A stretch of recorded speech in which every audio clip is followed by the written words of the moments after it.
தமிழ்நாட்டுல எல்லாமே சேஞ்ச் ஆயிடுச்சு. உங்க நகையையும் சேஞ்ச் பண்ணுங்க. உங்க பழைய நகைக்கு கிராமுக்கு 150 ரூபாய் கூடுதலா வாங்கி புது நகை எடுத்துக்கோங்க. அதே கம்மி சேதாரம் தான் உங்க லலிதால மட்டும்தான். ஆச்சி மசாலா. எந்த சமையலும் ருசி தேடும் ரகசியம் 20 ரூபாய். ஹாலிடேஸ்னாலே அது நம்ம ஜிடி ஹாலிடேஸ் தான். GT Holidays, South India's #1 travel brand. You know you are special when you're with GT Holidays. Tenkasi தெற்கு மாவட்டம் தென்காசி நகர திமுக சார்பில் முத்தமிழறிஞர் கலைஞர் பிறந்தநாள் விழா மற்றும் தென்காசி சட்டமன்ற தொகுதிக்கு உட்பட்ட தென்காசி நகர பகுதியில் அதிக வாக்குகள் அளித்த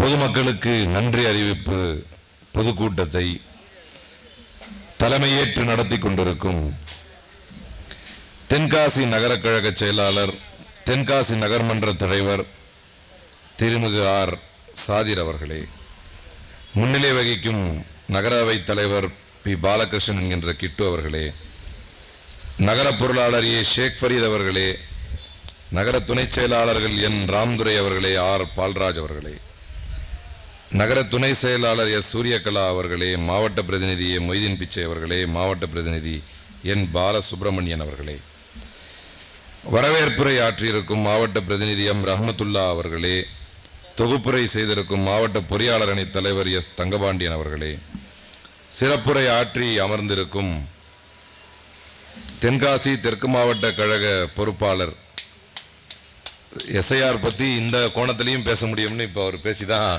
நான் புரிஞ்சுக்கிட்டேன். நாங்கள் எல்லாத்தையும் சேவ் பண்ணி கொண்டு வந்து வைப்போம், நீங்கள் போய் போட்டுருவீங்க ஓட்டு அப்படின்னு ரொம்ப ஒரு வித்தியாசமான கோணத்தில் தன்னுடைய கருத்துக்களை தெரிவித்த தென்காசி தெற்கு மாவட்ட கழக பொறுப்பாளர் திருமிகு வே ஜெயபாலன் அவர்களே, எளிமையாக இங்கு வந்திருக்கும் தென்காசி பாராளுமன்ற உறுப்பினர் திருமதி டாக்டர் ராணி ஸ்ரீகுமார் அவர்களே, எளிமையிலேயே போட்டி போட்டு எம்பியும் எம்எல்ஏவும் இங்கே இருக்கக்கூடிய வகையிலே நான் ரொம்ப நேரமாக எதிர்பார்த்துட்டு இருந்தேன், எப்போ வராங்க எம்பி எம்எல்ஏன்னு. அவ்வளவு எளிமையாக இங்கு வந்திருக்கும் தென்காசி சட்டமன்ற உறுப்பினர் திருமிகு டாக்டர் கலை கதிரவன் அவர்களே, தலைமை கழக பேச்சாளர்கள் திரு கடைநல்லூர் எம்என் இஸ்மாயில் அவர்களே, திரு வெல்டிங் மாரியப்பன் அவர்களே, திரு ஆயிரப்பேரி மா முத்துவேல் அவர்களே, நன்றி உரை ஆற்றவிருக்கும் மாவட்ட பிரதிநிதி ஆர் சாகுல் அமீத் அவர்களே, உங்கள் அனைவரையும் இந்த சிறப்பு மிகு நிகழ்ச்சியிலே வரவேற்று ஏதோ எல்லோரும் ஒரு காழ்ப்புணர்ச்சியோடே இருந்திருக்கிறார்கள். எப்போது திராவிட முன்னேற்ற கழகம் சிறு சரிவை சந்திக்கும் உடனே கூட்டம் சேர்ந்து கும்மி அடிக்கலாம் என்று நினைத்திருக்கிறார்கள் போல். இந்தியாவிலேயே ஒரு மாநில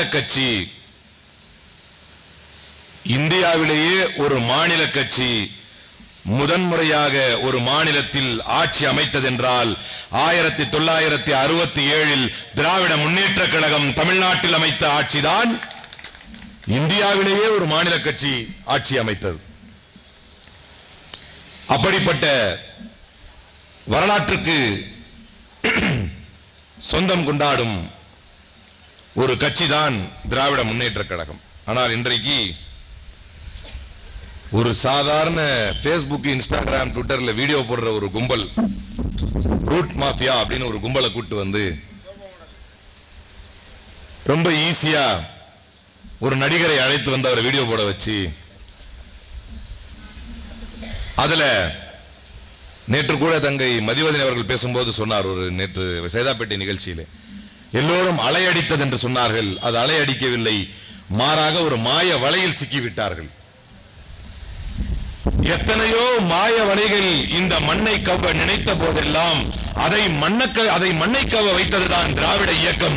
தந்தை பெரியாரின் கொள்கைகளும் முத்தமிழறிஞர் கலைஞருடைய அரசியல் செல்வாக்கும் அதற்கு பின்னால் முத்துவேல் கருணாநிதி ஸ்டாலின் என்று இருக்கும் வரை இந்த மண்ணிலே எந்த மாயையும் விரட்டி அடிக்கும் ஆற்றலை இந்த மக்களுக்கு கொடுக்க முடியும். நேற்று பாத்தீங்கன்னா முந்தா நேத்து நான் என்ன பண்றேன்னா, சேகர்பாபு சார் வந்து மீட்டிங் போடுறாரு வெளிவாக்கத்துல.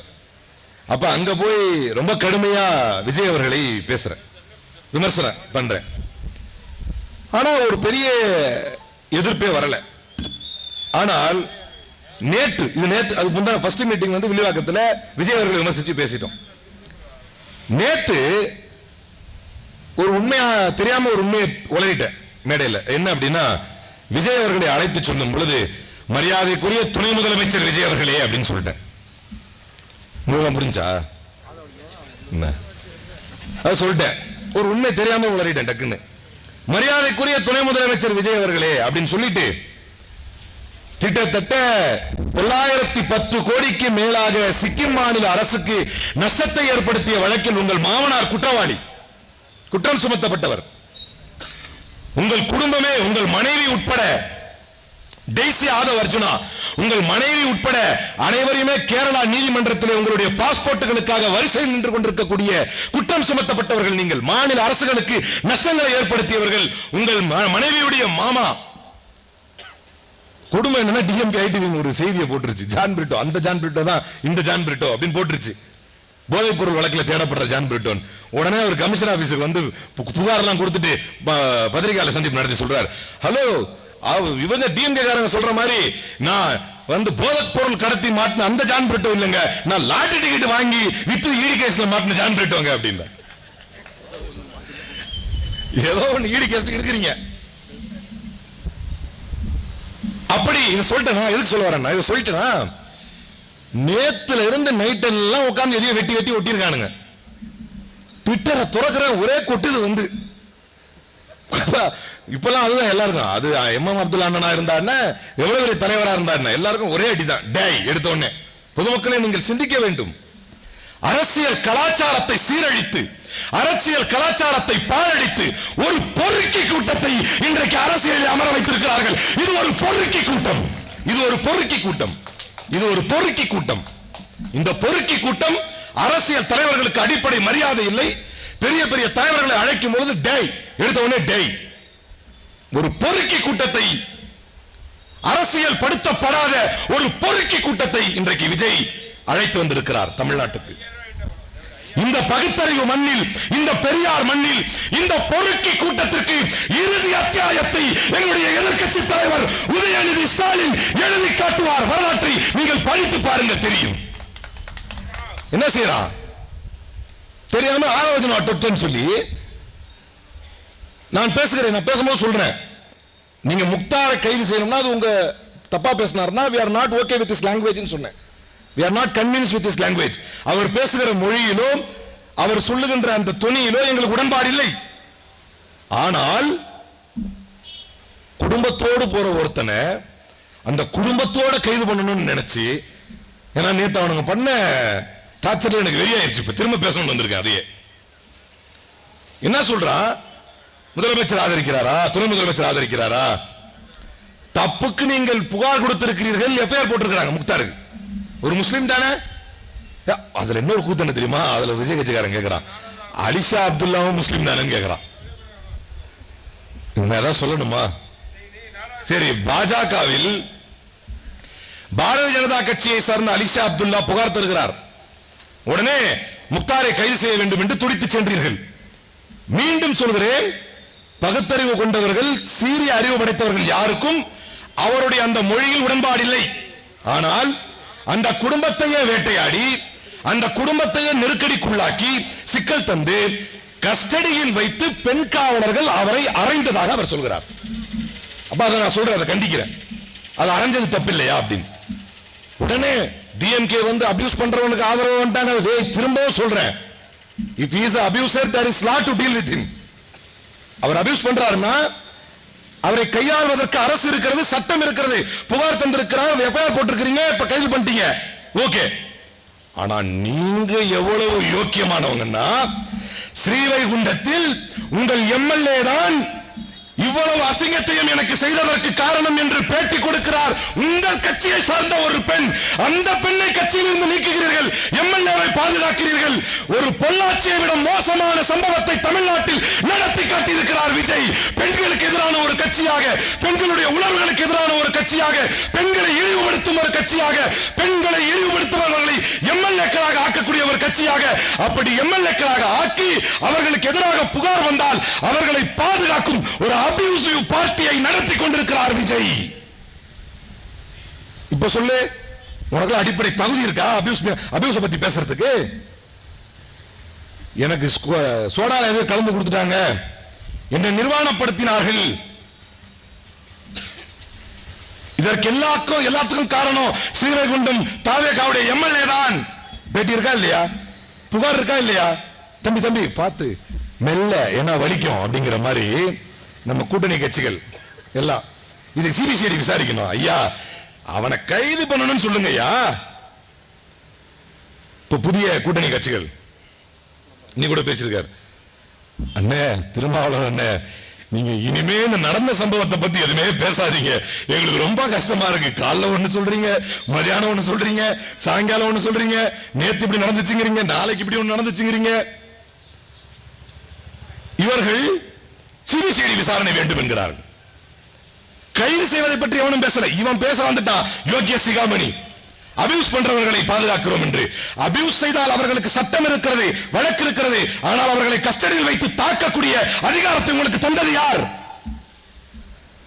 மீண்டும் அதையே கேட்கிறேன், உங்களுக்கு அந்த அதிகாரத்தை தந்தது யார்? மாறாக பெண்களுக்கான உரிமையை பேச வந்த நீங்கள் இப்போ ஒண்ணு புதுசா நேற்றைய முன்தினம் தலைவர் பேசினார். நான் டெல்லிக்கு போகும்போது வீடு கிட்ட இருந்து தப்பிக்கிறதுக்கு டெல்லிக்கு போனேன்னு கேட்டீங்களே, இப்ப நீங்க டெல்லிக்கு போயிருக்கீங்களே, கரூர் சம்பவத்தை தப்பிக்கிறதுக்கு டெல்லிக்கு போயிருக்கீங்களா அப்படின்னு நான் கேட்கவா என்று நம்முடைய மக்கள் முதல்வர் தலைவர் அவர்கள் சொல்லி காட்டினார்கள். யாரை பார்த்து பேசுகிறோம் என்று தெரியாத, வரலாறு புரியாத இந்த மூதேவிகளுக்கு சொல்லிக்கொள்ள விரும்புவதெல்லாம் 1969 ராஜமன்னார் கமிட்டி 3 பேர் கொண்ட கமிட்டியை அமைத்து அதற்கு தலைமையாக ராஜமன்னாரை நியமித்து 1969 ராஜமன்னார் கமிட்டியை அமைத்து எக்ஸிகியூட்டிவ், லெஜிஸ்லேட்டிவ், ஜுடிஷியல் பவர்ஸ் என்று வந்தால், executive power, legislative power, judicial powers என்று வந்தால் ஒன்றிய அரசுக்கு என்ன அதிகாரம், மாநில அரசுக்கு என்ன அதிகாரம் என்பதை தீர்மானித்து மாநில சுயாட்சிக்கான அதிகாரத்தை நிலைநாட்டி காட்டிய தலைவர் முத்தமிழறிஞர் கலைஞர் என்பதை வரலாறு பேசும் தெரிந்து கொள். நீங்கெல்லாம் ஒரு முதலமைச்சர் எதுக்கு டெல்லிக்கு போறாருன்னு கேள்வி கேட்கிறார். அதுதான் தலைவர் இப்படி கேட்கிறார். அப்ப நீ எதுக்கு போன நான் கேட்கவா? முதல்ல ஒரு ஸ்டேட்டுக்கும் சென்டருக்கும் என்ன பவர் டிஃபரன்ஸ்னே தெரியாத ஒரு ஆச்சரிய குறிகள் எல்லாம் இன்றைக்கு தமிழ்நாட்டின் முதலமைச்சராகி போனதுதான் கொடூரத்தின் வரலாறு. இப்ப அடுத்த கட்டத்தில் டெய்லி ஒரு பேஷண்ட்டை டிஸ்சார்ஜ் பண்ணி அட்மிட் பண்ண வேண்டியதா இருக்கு. இன்னைக்கு ஒரு பேஷண்ட் ஏறி இருக்கு. வந்து யாரு சீமானா? அது பழைய பேஷண்ட்டுங்க. ஐயோ, நமக்கு பாவம் சம்பந்தமே இல்லைங்க, நமக்கு சம்பந்தமே இல்லை. லாரன்ஸ் நேத்து ஒரு பேஷண்ட், இந்த மாஸ்டர் மகேந்திரன் ஒரு பையன், ஐயோ உங்க வீட்டுல கரண்ட் வரல, எங்க வீட்டு எடுத்துங்கிறான் பைத்தியம். இப்போ இன்னொரு பைத்தியம். இப்போ நான் கட்சி ஆரம்பிக்கணும்னா ஒரு நாய்க்கு நம்ம சில நேரத்தில் பிஸ்கெட் போடுவோம். ஒப்பிட்ட பாருங்க, இவெல்லாம் அரசியலுக்கு வரானாமா, இவன் திருச்சி கிழக்குல நிக்க போறானாமா. ஒப்பிட்ட பாருங்க, பாத்தீங்களா? அதெல்லாம் ஒரு நாய்க்கு சில நேரத்தில் பிஸ்கெட்டை போடணும். சில நாயெல்லாம் இருக்கு பிரியாணி தான் கேட்கும், அப்படி பிரியாணி போடணும். அந்த மாதிரி இந்த மக்கள் என்ன கேட்கறாங்க அது கொடுத்தணும். என்னடா சொல்ல வர்ற? கடைசியில கீழே இருந்து மேல வரைக்கும் எவனுக்குமே மக்களை மதிக்கணும், தொண்டர்களை கௌரவப்படுத்தணுங்கிற எண்ணமே கிடையாது. இப்படி ஒரு கேவலமான அரசியல் சூழ்நிலையிலே பெரும்பகுதி முஸ்லிம்கள் வாழக்கூடிய இந்த பகுதியில் நிச்சயம் பேச வேண்டிய ஒரு விஷயம்தான் இன்றைக்கு அமைச்சர் ஷாஜஹான் அவர்கள் பேசிய பேச்சு. இன்னும் 50 வருஷம் தாவேகா தான் இருக்கும். இன்னும் 50 வருஷம் தாவேகா தான் இருக்கும். அதுல திமுக அழிஞ்சு போயிடும் என்று பேசியிருக்கிறார். மரியாதைக்குரிய அமைச்சர் அவர்களே, உங்களுக்கு ஒரு சில வரலாற்று விஷயங்களை ஞாபகப்படுத்த வேண்டும் என்று நினைக்கிறேன். இந்தியா விடுதலை பெற்றுவிட்ட பின்னால் காங்கிரஸ்காரர்கள் கூட காங்கிரஸில் இருந்த முஸ்லிம்களை நேஷனலிஸ்ட் முஸ்லிம்கள் என்று சொன்னார்கள். காங்கிரஸில் இருந்த முஸ்லிம்களை தேசியவாத முஸ்லிம்கள் என்றார்கள். அவர்கள் கட்சியில் இல்லாத மற்ற முஸ்லிம்களை பிரிவினைவாத முஸ்லிம்கள் என்று சொன்னார்கள். சொன்னது யார் தெரியுமா? ஐயா ஷாஜான் அவர்களே. அப்படி காங்கிரஸ்காரர்களே சொன்னபோது தமிழகத்தில் அந்த முஸ்லிம்களை அரவணைத்து காத்தது திராவிடம் தான் என்று சொன்னார் ஒரு தலைவர். அப்படி சொன்னவர் யார் தெரியுமா? ஷாஜான் அவர்களே, உங்களுடைய தேசிய தலைவர் காதர் மொய்தீன் தான் சொன்னார். இந்த திராவிடம் தான் எங்களை காங்கிரஸே வேறுபடுத்தி பார்த்தபோது முஸ்லிம்களே வாருங்கள் என்று எங்களை அள்ளி அணைத்தது இந்த திராவிடம் தான் என்று சொன்னார். எனக்கு 7 வயசு இருக்கும். நான் நடந்து போனா என்னை கூப்பிட்டு என் தலையில கொட்டுவாங்க. தலையில கொட்டி என் மதத்தை காரணம் காட்டி என்னை இழிவுபடுத்துவார்கள். அப்படி இருந்த காலகட்டத்தில் நாங்க யாராவது ஒரு உணவகம் நடத்தணும்னா, ஒரு ஹோட்டல் நடத்தணும்னா முஸ்லீம் பேர் வச்சு ஹோட்டல் நடத்த முடியாது. என்ன பேர் வச்சு நடத்த முடியாது? சுதந்திரம் முடிஞ்சு முஸ்லீம் லீக் பாகிஸ்தானுக்கு போனதுனால, நாங்க முஸ்லீம் லீக் வச்சு இங்க இருக்கிறதுனால பெரிய பிரச்சனை இருந்தது. அந்த காலகட்டத்தில் நாங்க முஸ்லீம்கள் ஒரு ஹோட்டல் நடத்தணும்னா வெங்கடாச்சலபதினு ஒரு பேரை போட்டு நடத்துவோம் முஸ்லிம்கள். சொன்னது யாரு? ஐயா நன்றி கட்ட ஷாஜகான் அவர்களே, ஐயா நன்றி கட்ட அமைச்சர் அவர்களே. முஸ்லிம்கள் ஒரு கடையை நடத்த வேண்டும் என்றால் கூட வெங்கடாச்சலபதி என்றுதான் பேர் போட்டு நடத்த வேண்டும். நாங்கள் முஸ்லிம் லீக் இந்தியா முழுக்க அடி உதைப்பட்ட போது தப்பி பிழைத்த மாநிலம் 2 தான். கம்யூனிஸ்டுகளால் கேரளாவில் தப்பித்தது, திராவிட முன்னேற்ற கழகத்தால் தான் அது தமிழ்நாட்டில் தப்பித்தது என்கின்ற வரலாற்றை உங்கள் தலைவர் பேராசிரியர் காதர் மொய்தீனிடம் கேட்டு படித்துக் கொள்ளுங்கள் ஷாஜான் அவர்களே. இது சொன்னது யாரு? உண்மையும் கூட. முஸ்லீம் லீக் எந்த மாநிலத்தில் இருக்குது? மொத்தமா தப்பிச்சது எங்க? இன்னைக்கு கேரளாவில் இருக்குது, அப்புறம் தமிழ்நாட்டில் இருக்குது. கேரளாவில் தப்பி பிழைத்ததற்கு காரணம் கம்யூனிஸ்டும், தமிழ்நாட்டில் முஸ்லிம் லீக் தப்பி பிழைத்ததற்கு காரணம் திராவிட முன்னேற்ற கழகம் தான் என்று சொன்னவர் உங்கள் தலைவர். அவரிடத்தில் போய் சொல்லுங்கள், இன்னும் 50 ஆண்டுகளில் யார் அழிவார், இன்னும் 500 ஆண்டுகள் ஆனாலும் யார் வரலாற்றில் பட்டொலி வீசி பரப்பார் என்று உங்கள் தலைவர் காதர் மொய்தீனை கேட்டு தெரிந்து கொள்ளுங்கள். உங்களுக்கு தெரியாதனமா ஒரு அமைச்சரை கொடுத்துட்டாங்கிறதுக்காக நீங்க படுத்துற பாடு இருக்க. ஒரு முறை எம்எல்ஏ ஆவார்னு எனக்கு தெரியாது, தப்பித்தவர் எம்எல்ஏ ஆயிட்டார். இப்ப எம்எல்ஏ ஆன பிறகு நன்றி உள்ளவராக நீங்கள் இருந்திருந்தால் உங்கள் பக்கத்தில் எங்கள் இளந்தலைவர், எங்கள் எதிர்க்கட்சி தலைவர் நின்று தன்னுடைய கரங்களால் ஏணியை தூக்கி உங்களுக்காக வாக்கு சேகரித்தாரே, அதை மறந்திருப்பீர்களா? வாக்கு சேகரிக்கும் போது உதயநிதி ஸ்டாலினும் வெற்றி பெற்ற அமைச்சரானதற்கு பின்னால் உங்களுக்கு விஜயமா? என்ன ஒரு அயோக்கியத்தனம், என்ன ஒரு நன்றி கெட்டத்தனம்! இது சமூகத்திற்கே இழுக்கல்லவா? இந்த சமூகம் எதற்கு பெயர் போன சமூகம்? எது இருக்கிறதோ இல்லையோ, பணம் இருக்கிறதோ இல்லையோ, பொருள் இருக்கிறதோ இல்லையோ, சொத்து இருக்கிறதோ இல்லையோ, சுகம் இருக்கிறதோ இல்லையோ, தனக்கு நன்றி செய்த ஒருவனை நன்றி மறவாத சமூகம் இந்த சமூகம் என்பதை குழி தோண்டி புதைத்து விட்டீர்கள் ஷாஜஹான். நீங்கள் குழி தோண்டி புதைத்து விட்டீர்கள். ஏதோ உங்க கூட கீர்த்தனாங்கிற அமைச்சர் கலந்துக்கிட்டாங்க, கூட கொஞ்சம் தாவேக்காரன் வந்துட்டாங்க, கைத்தட்டலுக்காக உணர்ச்சி வசப்பட்டு பேசிட்டீங்கன்னு வேணா நாளைக்கு ஒரு மன்னிப்பு சொல்லிட்டு விட்டுருங்க, வரலாறு உங்களை மன்னிச்சிடும். இது மிகப்பெரிய தவறு. அவ்வளவு பொறுப்புணர்ச்சி உங்களுக்கு இருந்திருந்தால், அவ்வளவு உங்களுக்கு மரியாதையும் தெம்பும் இந்த புதிதாக அமைந்திருக்கக்கூடிய அரசின் மீது இருந்திருந்தால், 2023 ஒரு வழக்கு போடப்பட்டது, 2024 வழக்கு விசாரணைக்கு வந்தது. இதே போல பக்ரீத் வருவதற்கு 2-3 நாட்கள் மிச்சம் இருக்கக்கூடிய காலத்தில் முஸ்லிம் மக்களே, கூடியிருக்கக்கூடிய இஸ்லாமியர்களே, உங்களிடத்திலே இந்த நியாயத்தை விட்டு விடுகிறேன். பக்ரீத் வருவதற்கு இன்னும் 2-3 நாட்கள் இருக்கிறது. முத்துவேல் கருணாநிதி ஸ்டாலின் என்கின்ற ஒரு முன்மாதிரி முதலமைச்சர் இந்த மண்ணை அப்போது ஆண்டு கொண்டிருக்கிறார். அந்த நேரத்தில் வழக்கு வருகிறது. இதே பிரச்சனை, ஆடு மாடு வெட்டக்கூடாது, இதே பிரச்சனை. அடிஷனல் அட்வொகேட் ஜெனரல் அரசின் சார்பாக வாதிடுகிறார். வாதிடும் போது சொல்கிறார், இன்னும் 2-3 நாட்களில் பக்ரீத் வர இருக்கிறது.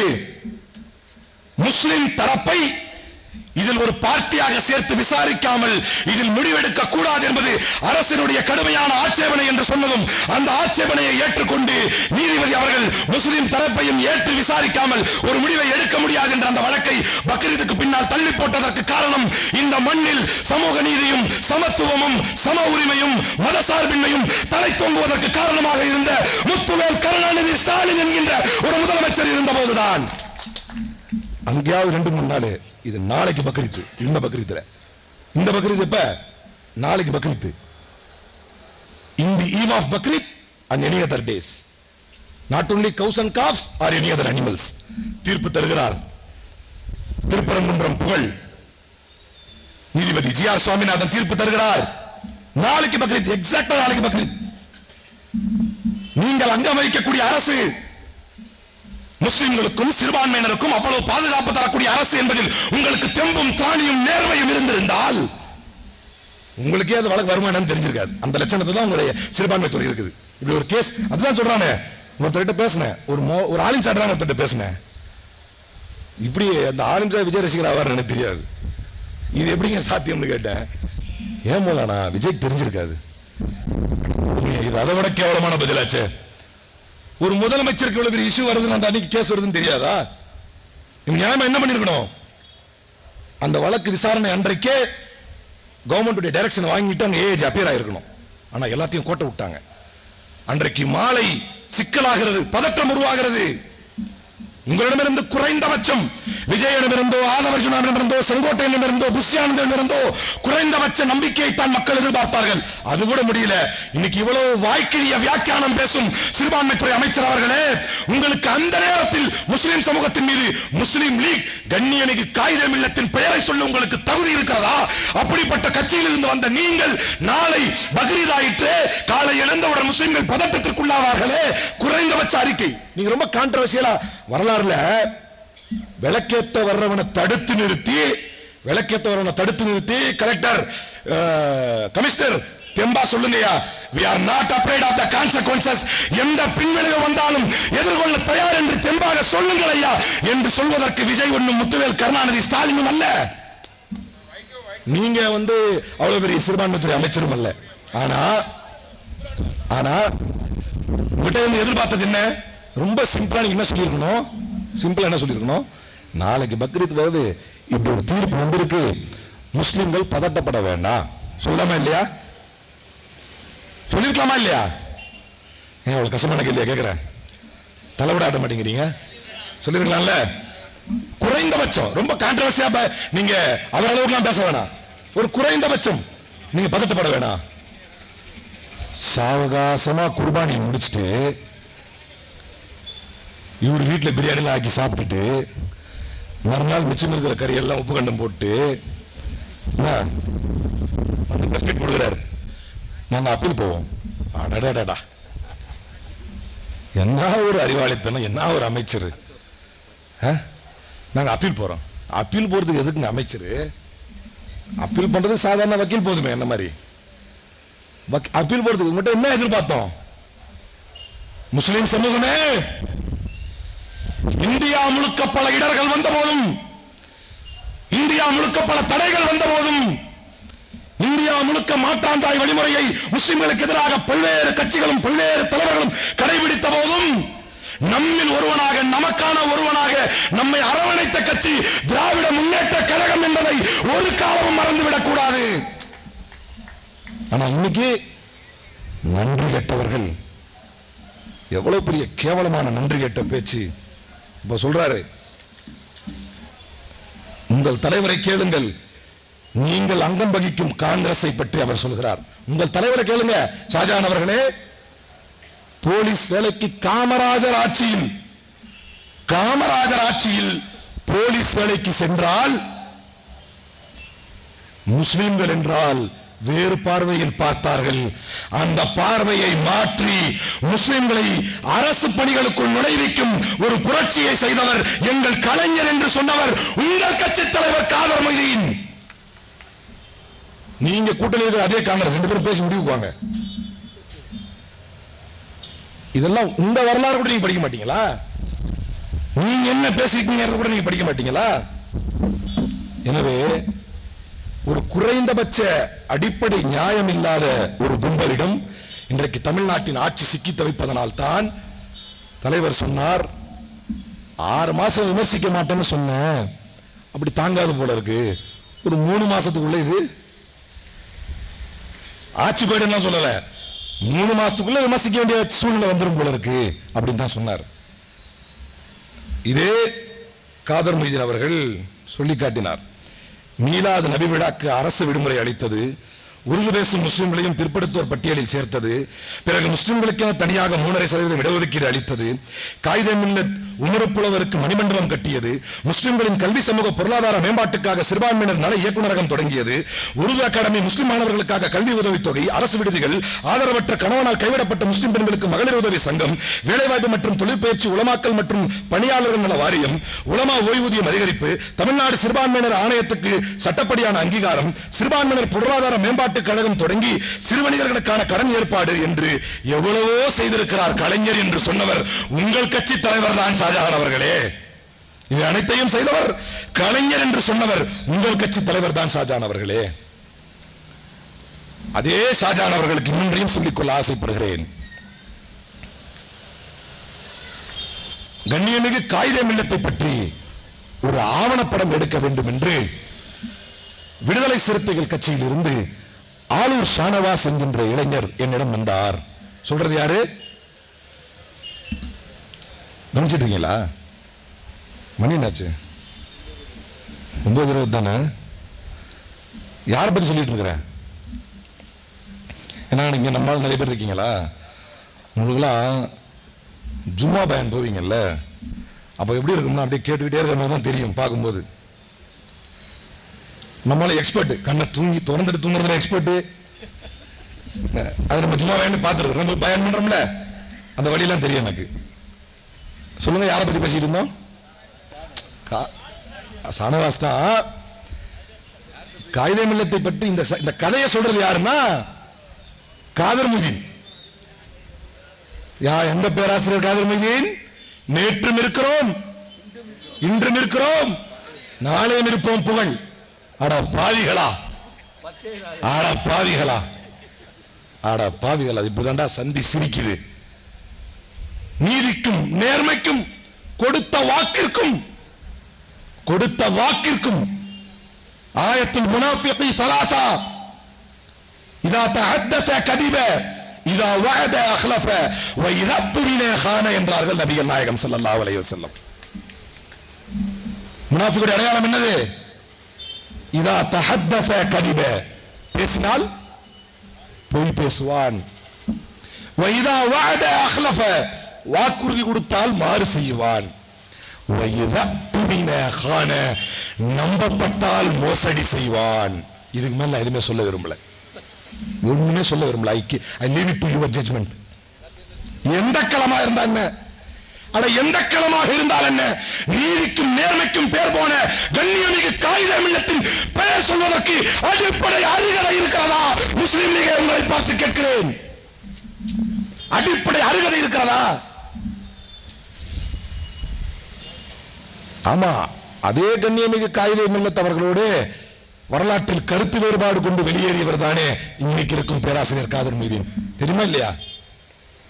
அதே கண்ணியமிகு காயிதே மில்லத் அவர்களோடு வரலாற்றில் கருத்து வேறுபாடு கொண்டு பிரிந்தவர் தானே. என்றோட ஒருத்தர் கேட்டார், அது என்னது முஸ்லீம் லீகை விமர்சிக்கணும்னா ஒரு எம்எம் அப்துல்லா வச்சு பேச வைக்கிறீங்க சொன்னாங்களா? எல்லாம் கேள்விப்பட்டீங்களா? இப்ப கூட சொல்லுவாங்க, அது என்ன ஒரு முஸ்லீம் விமர்சிக்கணும்னா அலிமல் போ, நான் எல்லாரும் தான் விமர்சிக்கிறேன், I've got that liberty. அது வேற.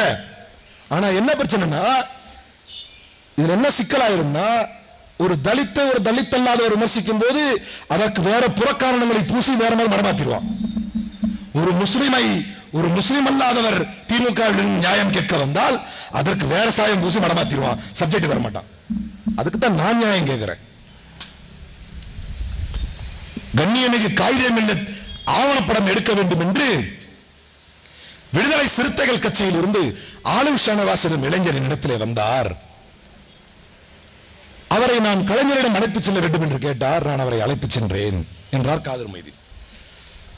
போன உடனே இந்த மாதிரி நீங்க ஆவணப்படத்துல இந்த மாதிரி எனக்கு கொஞ்சம் ஒத்துழைக்கணும் தலைவரேன்னு சொன்னாரு. சரி, அப்போ ஒரு புக்கை வந்து கொடுத்தாரு. அந்த புக்கை அவர் கலைஞர் வாங்கிட்டாரு. வாங்கிட்டு அன்னைக்கு நைட்டுக்குள்ள படிச்சு முடிச்சிட்டாரு. எவ்வளவு பெரிய ஆற்றல்ல சொல்றாரு. அதே மாதிரி தான் சொல்றாரு. அன்னைக்கு நைட்டுக்குள்ள படிச்சு முடிச்சிட்டாரு. படிச்சு முடிச்சுட்டு அதில் அதிகப்படியாக முத்தமிழறிஞர் கலைஞர் அவர்களை விமர்சிக்கும் வாசகங்கள் இருந்தது. அதுல நிறைய அவரை விமர்சிச்சிருந்தது. அது எல்லாத்தையும் நோட் பண்ணிக்கிட்டாரு கலைஞர். நோட் பண்ணிக்கிட்டு மறுநாள் வந்தபோது எந்த சலனமும் காட்டாமல் ஷானவாஸிற்கு முழு ஒத்துழைப்பு கொடுத்து அந்த ஆவணப்படத்திற்கான அனைத்து ஒத்துழைப்பையும் கலைஞர் கொடுத்து விட்டு என்னை அழைத்து சொன்னார். இவ்வளவு குறைகள் அவர் சொல்லி இருக்கிறார். நான் எதையும் சொல்ல விரும்பவில்லை. விஜய் ஒளிக, விஜய் ஒளிக, விஜய் ஒளிக.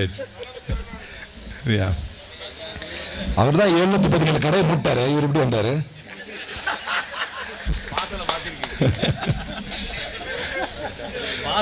பாருங்க எவ்வளவு சீரியஸா சொல்லிட்டு இருந்தேன் நானு. எங்க விட்டேன்? எனக்கு நான் அந்த ஆவணப்படத்துக்கு என்னென்ன ஒத்துழைப்பை தர வேண்டுமோ அதை தலைவர் கலைஞர் செய்து அனுப்பிவிட்டார். அனுப்பிவிட்டு என்னை அழைத்து சொன்னார். நிறைய விமர்சனம் பண்ணி என்ன எழுதியிருக்கு. அதுல தம்பி போயிட்டாரா, காலம் அவருக்கு நான் யார் என்பதை புரிய வைக்கும் என்று சொன்னார் கலைஞர். என்னது? அவர் இங்க வருவாரா? சரியா? காலம் நான் யார் என்று. ஏன்னா இவ்வளவு விமர்சனம் இருக்கு. ஒரு இளைஞர் வந்து இவ்வளவு பெரிய தலைவர்கிட்ட வர்றாரு.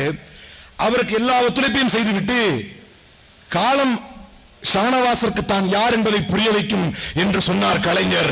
ஷாஜஹான், உங்களுக்கும் சொல்கிறேன், காலம் உங்களுக்கு விஜய் யார் என்பதையும் புரிய வைக்கும், திராவிட முன்னேற்ற கழகம் யார் என்பதையும் புரிய வைக்கும். இதான் உண்மை. இன்றைக்கு சிஏஏ, என்பிஆர், என்ஆர்சி வந்த காலகட்டத்திலும், வக்ஃப் திருத்த சட்டம் நடைமுறைப்படுத்தப்பட்ட காலகட்டத்திலும், திருப்பரங்குன்றம் பிரச்சனை தலைவிரித்தாடிய காலகட்டத்திலும் நம்மோடு தோளோடு தோள் நின்ற ஒரு இயக்கம். நான் இன்னைக்கு சொல்றேன், ரொம்ப நேர்மையோடு சொல்றேன், இறைவனை அஞ்சி சொல்றேன். நான் செல்வதற்கும் தேர்ந்தெடுப்பதற்கும் 1000 வாய்ப்புகள் எனக்கு. நான் பயணித்த காங்கிரஸ் கட்சியிலும் புதிதாக கூட்டணி வைக்கப்பட்ட தாவேகாவுடன் அவர்கள் அதிகாரத்தில் இருக்கும் பொழுது செல்வதற்கும் வாய்ப்பு இருந்த போதும் நெஞ்சில கொஞ்சோண்டு ஒரு ஓரத்தில் நன்றி விசுவாசம் என்றொன்று இருந்தால் நான் திராவிட முன்னேற்ற கழகத்தில் தான் இருக்க வேண்டும் என்று முடிவெடுத்துத்தான். இது 7 பெரும்பாவங்கள் ஒரு பாவம். இறைவனை இழுத்து பொய் சத்தியம் செய்வது, என்னை படைத்த இறைவன் மீது ஆணை, இது சத்தியம்.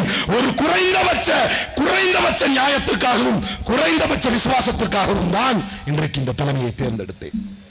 காரணம் என்ன? இந்தியா முழுக்க நமக்கான இடர்பாடுகள், இந்தியா முழுக்க நமக்கான சிக்கல்கள் இருந்தபோது நானா சொல்றேன், காயிதே மில்லத்தே சொல்றாரு, ஒரு போலீஸ் வேலைக்கு கூட போக முடியல. அப்படி இருந்த காலகட்டத்தில், காமராஜர் காலத்திலே போக முடியல. அப்படி இருந்த காலகட்டத்தில் ஒரு ஹோட்டல் கூட முஸ்லிம் பேர்ல நடத்த முடியல. அப்படி இருந்த காலகட்டத்தில் முஸ்லிம் லீக் என்கின்ற கட்சியையே இந்தியா முழுக்க எங்களால் நடத்த முடியல. அப்படி இருந்த காலகட்டத்தில் தமிழ்நாட்டில் முஸ்லிம் லீக் தப்பி பிடித்ததென்றால் அதற்கு காரணம் திராவிட முன்னேற்ற கழகம் என்று கண்ணியமிகு காயிதே மில்லத் வழிவந்த பேராசிரியர் காதர் மொய்தீன் சொல்வதை கேட்டு தெரிந்து கொள்ளுங்கள். ஷாஜான் அவர்களே, இன்றைக்கு உங்களுக்கு ஒரு அமைச்சகம், அந்த அமைச்சகத்துக்கு பேரு சிறுபான்மை நல அமைச்சகம். வரலாற்றிலே முதலாக சிறுபான்மையிற்கும் பிற்படுத்தப்பட்டவருக்கும் சிறுபான்மையினருக்கும் தனி அமைச்சகத்தை கொண்டு வந்து சாதனை படைத்தவர் முத்தமிழறிஞர் கலைஞர். கலைஞர் கொண்டு வந்ததற்கு பின்னால் தான் அப்படி ஒரு அமைச்சகமே இன்னைக்கு 2 பேருக்கும், விசிகாவுக்கும் இவங்களுக்கும். ஏனென்றால் இன்றைக்கு வீரபாண்டியன் பேசுகிறார், கேட்டிருப்பீங்கன்னு நினைக்கிறேன். கனி இருப்ப காய் கவர்ந்தற்று. இப்போதைக்கு தொடர்ற சூழ்நிலை இல்ல. சரி, அது என்ன சூழ்நிலை? கம்யூனிஸ்டுகளுக்கு நிலைமையை பாத்தீங்களா? எல்லாத்தையும் போல்டா பேசுவோம், ஓபனா பேசுவோம் சொல்லிட்டு கம்யூனிஸ்டுடைய நிலைமையை பாத்தீங்களா? கனி இருப்ப காய் கவர்ந்தற்று. யார் கனி யார் காய்? விஜய் கனி ஸ்டாலின் காயா? ஸ்டாலின் கனி விஜய் காயா? சொல்ல முடியுமா? அவர் வெளியேறதுனால சொல்றாருன்னா நம்ம புரிஞ்சுக்க வேண்டியது, கனி என்பது திராவிட முன்னேற்ற கழகம், காய் என்பது விஜய். அதை பழுக்க வைத்தது சோஃபா. அதை பழுக்க வச்சது என்னது? சோஃபா. ஏன்னா இவர் போய் டி ராஜாவை பார்க்கிறார் அங்க விஜய். இங்க உடனே அறிவிப்பு, நாங்க போயிட்டோம். மக்களே, உங்களை நம்பித்தான் கழக தலைவர் ஒரு மிகப்பெரிய ரிஸ்கை எடுக்க இருக்கிறார். எவர் சென்றாலும் எவர் புறக்கணித்தாலும் மக்களே, உங்களோடு கூட்டணி அமைத்து வரக்கூடிய இடைத்தேர்தலாக இருந்தாலும் சரி, வரக்கூடிய உள்ளாட்சி தேர்தல்களாக இருந்தாலும் சரி, வரக்கூடிய வேற ஒரு தேர்தலாக இருந்தாலும் சரி, சும்மா கொஞ்சம் ஜோரா தான் கை தட்டுங்களேன், ஜாலியா ரசிப்போம். அதை சொல்லிட்டா, அதாவது பாத்தீங்கன்னா இதை கூட நம்ம சொல்லக்கூடாதான். கலைஞர் சொல்றாரு ஸ்டாலின், அது தப்பு, அது தப்பு. மக்களால் தேர்ந்தெடுக்கப்பட்ட அரசு கலைஞரும் மக்களால் தேர்ந்தெடுக்கப்பட்ட பிரதிநிதிகளை விலைக்கு வாங்கி இன்னைக்கு ஒரு 20,000 பேர் வச்சு மீட்டிங் போட்டுக்கிட்டு இருக்கிறாங்க. இப்ப அங்க அந்தம்மா மரகதம் அவங்க எல்லாம் வச்சு மீட்டிங் போட்டுக்கிட்டு இருக்கிறாங்க. இதெல்லாம் என்ன கூத்து இது? 2017 பாரதிய கர்நாடகாவிலே யாருக்கும் பெரும்பான்மை கிடைக்கல தேர்தல் முடிவுல. எச் டி குமாரசாமி தலைமையில் காங்கிரஸ் கூட்டணி ஆட்சி அமைக்கிறது, இங்க விஜய் தலைமையில் அமைத்ததை போல 2017. 2018 வழக்கம் போல எல்லாத்தையும் மேல இருக்கிறவங்க பாத்துக்கிறாங்கிற மாதிரி யாரு? பிஜேபி. ஒரு வருஷம் கழிச்சு என்ன செய்யறான்? 17 எம்எல்ஏக்கள் காங்கிரஸ் எம்எல்ஏக்கள் ராஜினாமா செய்ய வைக்கிறான். நல்லா கவனிக்கணும் வரலாறு. 17 காங்கிரஸ் எம்எல்ஏக்கள் ராஜினாமா செய்ய வைக்கிறான். பிஜேபி தான் செய்யறான். இவங்க போய் ராஜினாமா கடிதத்தை கொடுக்குறாங்க. இன்னைக்கு இருக்கிறார்ல இங்க சபாநாயகர் யாரு? ஜெயஸ்ரீ பிரபாகர். அங்க ஒரு ஜெயஸ்ரீ பிரபாகர் இருந்தார். இங்க அது அப்பதானே புரியும். இங்க ஜெயஸ்ரீ பிரபாகர் மாதிரி அங்க ஒரு ஜெயஸ்ரீ பிரபாகர் இருந்தார். அவர் என்ன பண்ணாருன்னா, இங்க காங்கிரஸ் கூட்டணி ஆட்சியில் இருக்கிற மாதிரி அங்கேயும் கூட்டணி ஆட்சியில் இருந்தது. அப்ப ஒரு சில எம்எல்ஏக்கள், ஒரு 17 எம்எல்ஏக்கள் போய் ராஜினாமா பண்றாங்க. அந்த ராஜினாமாவை அப்போது கர்நாடகாவில் இருந்த நம்ம ஜெயஸ்ரீ பிரபாகர், அந்த மாதிரி சபாநாயகர் இருப்பார்ல, அது காரணம் இருக்கு அப்படி சொல்றதுக்கு, அப்பதான் புரியும். அந்த சபாநாயகர் ராஜினாமாவை வாங்காமல், instead of acknowledging the resignation, he disqualified them. ராஜினாமா வாங்காம தகுதி நீக்கம் பண்ணிடுறாரு எல்லாரையுமே. ஆனா இங்க என்ன பண்ணாங்க? ராஜினாமாவை 4 பேர் தான் வாங்கிட்டாங்க. அங்கேயும் காங்கிரஸ் தான், இங்கேயும் காங்கிரஸ் தான். வெக்கமாலடா உங்களுக்கு எல்லாம்? வெக்கமா இல்ல? நீங்க ஜனநாயகத்தை பார்க்க போறீங்களா? பாதுகாக்க போறீங்களா? இன்னைக்கு ராகுல் காந்தி நாங்க இந்தியா கூட்டணியில திமுக இருக்கணும்னு நினைக்கிறோம். எப்படிடா உங்களுக்கு எல்லாம் வாய் வருது? கையில வச்ச மையுடைய ஈரம் காய்வதற்குள் தலைவருக்கு துரோகம் செய்து முதுகில் குத்திவிட்டு சென்ற துரோகத்தின் முழு உருவம் நீங்கள். இந்தியா முழுக்க காங்கிரஸ் தோற்பதற்கு காரணம் ராகுல் காந்தியின் நடைமுறை. இதுதான் தலைவர் இல்ல தலைவர் சொன்னார். காங்கிரஸ் முக்த் பாரத்தை யார் செய்வா? பிஜேபி செய்யாது, காங்கிரஸே செய்யும் என்றார். இப்ப 2017 எலெக்ஷன் முடியுது. 17 எம்எல்ஏக்களை பிஜேபி ராஜினாமா பண்ண செய்ய வைக்கிறான். செஞ்சா அங்க இருக்கக்கூடிய காங்கிரஸ் கூட்டணி அரசு அந்த ரெசிக்னேஷன் வாங்காம அவனை டிஸ்மிஸ் பண்றான், டிஸ்குவாலிஃபை பண்றான். அவங்க எல்லாம் கோர்ட்டுக்கு போறான். அடுத்த சீன் கோர்ட்டுக்கு போறான். கோர்ட்டுக்கு போனா இவங்க எல்லாம் கபில் சிபல் வச்சு ஆர்கியூ பண்றாங்க. அப்ப கோர்ட் சொல்லுது, resignation cannot be used as a tool to evade anti-defection. கட்சித்தாவல் தடுப்பு சட்டத்தை இருந்து தன்னை தற்காத்துக் கொள்வதற்காக ராஜினாமாவை ஒரு கருவியாக பயன்படுத்த முடியாது. எங்க? கர்நாடகாவில் காங்கிரஸ் கூட்டமைச்சரவையில். இங்க 4 பேர் ரெசிக்னேஷன் பண்ணாங்க. அப்ப அது சுப்ரீம் கோர்ட் போனது யாரு? காங்கிரஸ். அங்க ராஜினாமா பண்ணது யாரு? காங்கிரஸ். இது அயோக்கியர்களின் கூடம். நாட்டில் எல்லா ஜனநாயக பரவலையும் செய்வாங்களாம். நம்ம எல்லாத்தையும் பார்த்து வேடிக்கை பார்த்துட்டு இருக்கணுமா? என்னடா கருமாந்திர ஆட்சி நடத்துறீங்க, ஒரு 3 மாசம் கூட தாங்காது என்பதை சொன்னால் கூட அந்த உரிமை கூட திமுக காரனுக்கு இல்லை. அதனால் தான் இன்னைக்கு ஸ்ரீவைகுண்டத்தில் ஒரு எம்எல்ஏ குற்றம் சாட்டப்படுகிறார். சேலத்திலே தாவேகாவின் பிரமுகர் குற்றம் சாட்டப்படுகிறார். ஆலந்தூரில் ஒரு தாவேகா பிரமுகர் ஆலந்தூரிலே ஒரு ஜிம்ல வேலை செய்யற ஒரு பெண்மணி வீட்டுக்குள்ள இருக்கும்போது அப்படியே தாவி இருக்கார். அவர் பேரை கேட்டா வேம்புலி. தென்காசியில் ஒரு ஆளு. இப்ப நான் பாருங்களேன், அண்ணா யூனிவர்சிட்டி மக்களே, நீங்கள் அந்த நியாயத்தை பார்க்க வேண்டும். அண்ணா யூனிவர்சிட்டி விவகாரத்தில் அந்த நாய் யாருன்னே தெரியாது, போன்ல அப்படி ஒரு வாசகம் வந்ததாக சொன்னார்கள். யார் அந்த சார், யார் அந்த சார் என்று திராவிட முன்னேற்ற கழகத்தை பழி தீர்த்தீர்களே அயோக்கியர்களே. கண்ணுக்கு நேராக ஒரு எம்எல்ஏ என்னை கற்பழிக்குவதற்கான வழிவகை அவர்தான் செய்தார், அவரை விசாரியுங்கள், அவர் மீது வழக்கு பதிவு செய்யுங்கள் என்று ஒரு பெண் கதறுகிறார். இவர்களுக்கு எங்கிருந்து இந்த உரிமை கிடைச்சது? they have got that liberty but it is not there for DMK. எவனோ ஒரு நாய் செஞ்சதுக்கு நாங்க எத்தனை டிபேட் அட்டெண்ட் பண்ணோம். ஹைகோர்ட் எவ்வளவு நம்மள கழுவி ஊத்துச்சு. அப்புறம் சுப்ரீம் கோர்ட்ல தான் அந்த அட்வைஸ் ரிமார்க்ஸை மாத்தினாங்க. அந்த அட்வைஸ் ரிமார்க்ஸா இருக்க கூடாதுன்னு சுப்ரீம் கோர்ட் போய் எடுத்துட்டு வந்துச்சு திராவிட முன்னேற்ற கழகம். நீங்கள் நியாயத்தை பாருங்கள். அப்படியே கண்கொத்தி பாம்பாக திராவிட முன்னேற்ற கழகத்தை குத்தி கிழிப்பதற்கும் பீத்து உண்பதற்கும் இந்த கழுகு கூட்டங்கள் தயாராக இருந்திருக்கிறது. காங்கிரஸ் வந்து ஒருத்தவன் சொல்றான், நாங்க தேர்தலுக்கு முன்னாலேயே டிவி தான் வேலை பார்த்தோம் அப்படிங்கிறான். என்ன கை தட்டுறாரு?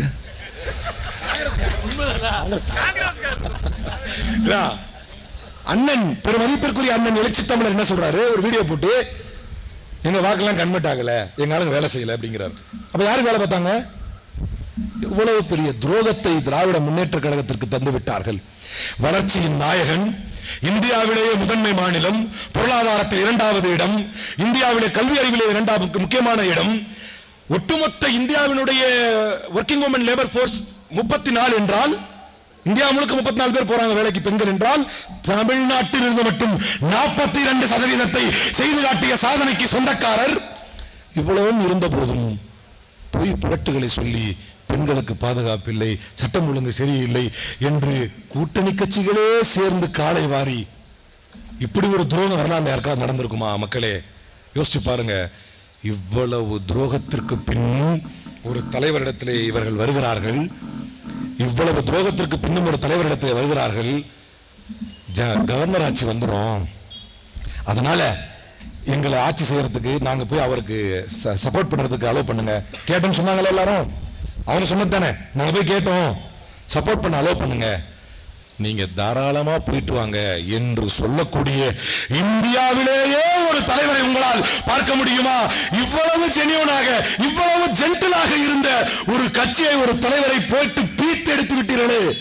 எந்த கூட்டணி கட்சியின் தயவில்லாமல் வரக்கூடிய அனைத்து உட்கட்சி உள்ளாட்சி தேர்தல்களிலும் அனைத்து இடைத்தேர்தல்களிலும் வரவிருக்கக்கூடிய இந்த கட்சி இந்த நிதானமற்ற நிரந்தரமற்ற எந்த நியாயமற்ற இந்த தாவேகாவின் ஆட்சி ஒரு நாள் முடிவுக்கு வரும். அப்போது வரக்கூடிய தேர்தலிலும் எவன் தயவுமின்றி தன்னன் தனியாக நின்று மீண்டும் ஒருமுறை எழுச்சியோடு வெற்றி பெறக்கூடிய ஒரு கட்சியாக திராவிட முன்னேற்ற கழகத்தையும் திராவிடியன் 2.0 மீண்டும் ஒருமுறை இந்த மக்களுக்கு சேவை செய்யக்கூடிய இந்தியாவிலேயே ஒரு ஜென்டில்மேன் தலைவர் என்றால் அது வரலாறு முழுக்க முத்துவேல், கருணாநிதி, ஸ்டாலின் என்கின்ற பெயர் சொல்லும். அப்படிப்பட்ட ஒரு தலைவரை மீண்டும் ஒரு முறை இந்த மண்ணிலே நீங்கள் முதல்வராக்க வேண்டும். அதற்கான வாய்ப்பு இங்க நடக்கக்கூடிய உள்ளாட்சி தேர்தலிலிருந்து இடைத்தேர்தலிலிருந்து வெளிப்படும். இப்பவே இடைத்தேர்தலுக்கு கொரியோகிராஃபி பண்றது தான் அனுப்பிச்சு விட்டாங்க. இப்ப டான்ஸ் மாஸ்டரை மக்களை நாய்ங்கிறான். எனக்கு எங்க அம்மா சொன்னாங்க போவாதேன்னு சொன்னாங்க, நான் திரும்ப போறேங்கிறான். மீண்டும் ஒரு முறை உங்களை நம்ப இந்த மக்கள் தயாராக இல்லை. நான் கோட் சூட்டு போடுறது என்ன தப்பு அப்படின்னாரு. ஐயா, திரும்பவும் சொல்கிறேன், நீங்கள் கோட்டு போட்டது எங்களுக்கு பிரச்சனை இல்லை, உங்களுக்கு மக்கள் ஓட்டு போட்டதுதான் எங்களுக்கு பிரச்சனை. அதுதான் எங்களுடைய பெரிய பிரச்சனை.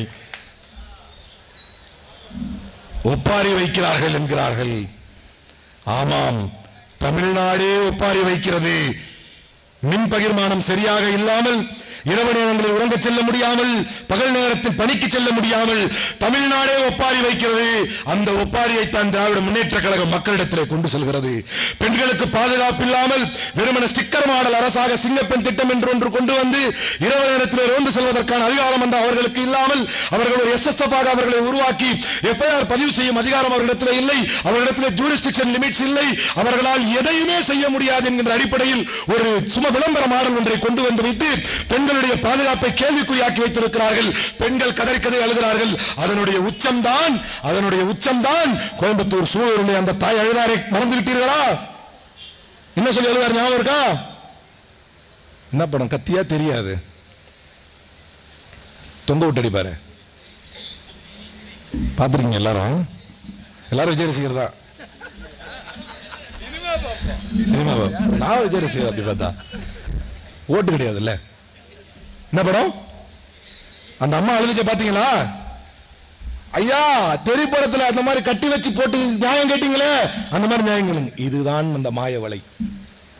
பகுத்தறிவு மண்ணை எப்படி மடையர்களாகி வைத்திருக்கிறான் பாருங்க. வர முடியுமா அப்படி ஒருத்தன்? முடியுமா அப்படி? என்ன மடத்தனம் இது! இந்த மடத்தனம் களையப்பட வேண்டும். ஊரெங்கும் மாநிலமெங்கும் ஒப்பாரி சத்தம் கேட்கிறது. கஞ்சா அடிப்பதை தட்டி கேட்டதற்காக ஆர்கே நகரிலே ஒரு இளைஞன் கல்லை கொண்டு தலையால் அடித்து கொலை செய்யப்படுகிறான்.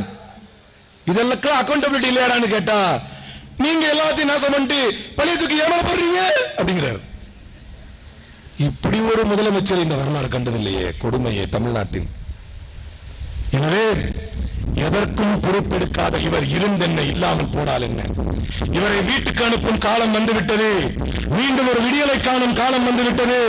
தோல்வி என்பது திராவிட முன்னேற்ற கழகத்தின் களப்பணியாளர்களுக்கு அடுத்ததொரு வெற்றியை தேர்ந்தெடுப்பதற்கான, அடுத்ததொரு வெற்றியை நோக்கி நடப்பதற்கான பயிற்சி காலம் என்பதை புரிய வைத்து விட்டுவிட்டு, தோல்விகளுக்கு பின்னால் துவண்டு விடாமல், தோல்விகளை கண்டு துவண்டு பருத்து விடாமல் வெகுண்டெழுந்த இயக்கம் தான் திராவிட முன்னேற்ற கழகம். இந்த திராவிட முன்னேற்ற கழகம் வரலாற்றில் அதிகம் தோல்விகளை சந்தித்திருக்கிறதா, வெற்றிகளை சந்தித்திருக்கிறதா என்றால் அதிகம் தோல்விகளைத்தான் சந்தித்திருக்கிறது.